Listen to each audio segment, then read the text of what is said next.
bivuze Christmas. Mu cyongereza ijambo Christmas ni ijambo ry'inyunge kubera ko rigizwe n'amagambo abiri Christ ndetse n'ijambo mass, naryo rikaba rifite inkomoko mu kigereki ndetse n'ikilatini, aho ijambo Christ rikomoka ku ijambo ry'ikigereki Christos, naho ijambo mass rikaba rikomotse ku ijambo ry'ikilatini ari ryo kuvuga misa. Gusa bikaba bivugwa ko iri jambo Christmas ryakoreshejwe bwa mbere mu mwaka w'1938.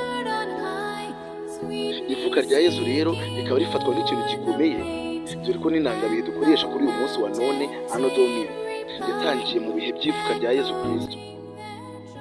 Nubwo bwose abantu benshi bizihiza amavuko ya Yezu Kristo kuri iyi tariki ya 25 Ukuboza, abahanga mu by'amateka bagaragaza ko Yezu atavutse kuri iyi tariki ya 25, aho usanga bo bemeza ndetse bakanashimangira ko uyu munsi wa Noheli waba warashizwemo kugira ngo uhurirane n'imboneka z'ukwezi kwa mbere kw'itumba icyari cyariswe Winter Solstice, kuko abaromani bawizihizaga ku itariki ya 25 Ukuboza buri mwaka.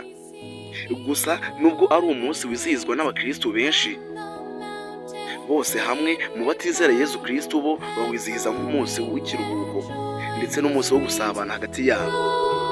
Mu myaka myinshi ya mbere y'ikinyejana cya 16, abantu benshi ndetse n'abanditsi benshi bageragezaga kugaragaza ko Yezu koko yavutse ku itariki ya 25 Ukuboza. Gusa mu kinyejana cya 18 nibwo haje kuboneka abandi banditsi benshi bagiye batandukanye, ari nako bagiye bagerageza gusobanura byinshi ku bijyanye n'uyu munsi wa Noheli. Uyu ni Sir Isaac Newton.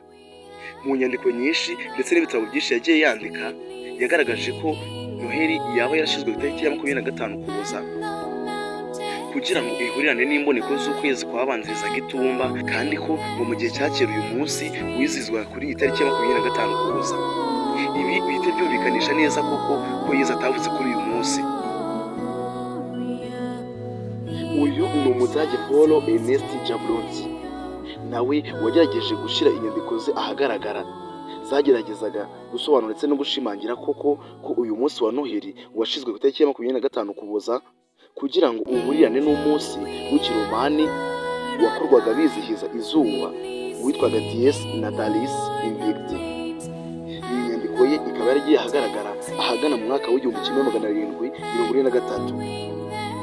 Ibi bigatuma we anemeza ko kubera iyo mpamvu Noheli waba wari umunsi wa gipagani nk'indi yose, nk'uko amwe mu matorero ya Giprotestanti anabyemeza kugeza ubu ngubu. Uyu nawe ni Louis Duchesne, yavuze ko kubera iyo mpamvu Noheli yaba yarabariranyijwe nk'amezi 9, ni ukuvuga mbere y'ivuka rya Yesu, uhereye ku itariki ya 25 z'ukwa gatatu, ukaba ari nawo munsi wizihizwagaho isanwa rya Yezu Kristo, cyane cyane Kiliziya Gatolika. Iyi nyandiko yashizwe ahagaragara mu mwaka w'1849. Ariko se ubundi utagiye kure, iyi tariki ya 25 yari isobanuye iki mu mateka y'abaromani? Ni ukuvuga ngo kuri kalendari y'abaromani itariki ya 25 Werurwe wari umunsi w'ukwezi kuzuye k'umuhindo.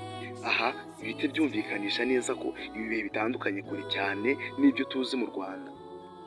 Nubwo bigoye gusobanura amateka yose, ikigaragara nuko Noheli yizihijwe bwa mbere nk'umunsi w'ivuka rya Yezu Kristo ku itariki ya 25 Ukuboza ahagana mu mwaka wa 354.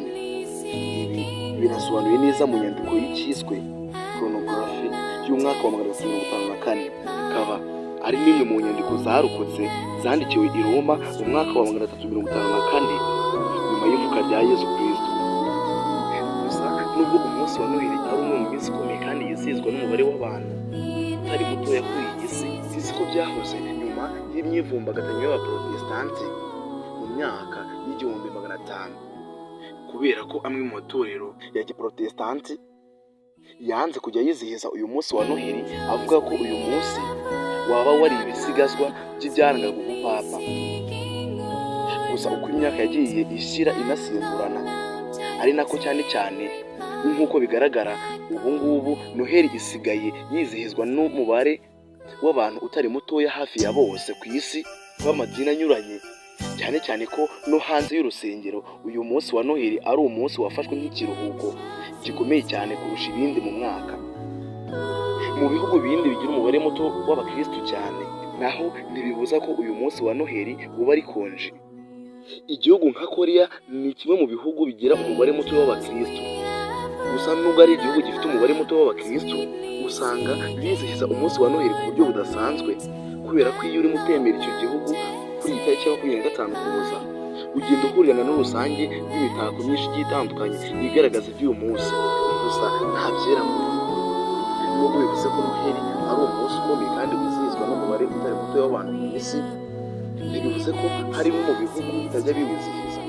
Bimwe mu bihugu bitizihiza uyu munsi wa Noheli, aha twavuga nk'igihugu cy'Ubushinwa ukuyemo umujyi wa Hong Kong ndetse na Macau, Ubuyapani, Arabia Saudite, Algeria, Thailand, Nepal, Iran, Turkiya na Korea y'Amajyaruguru.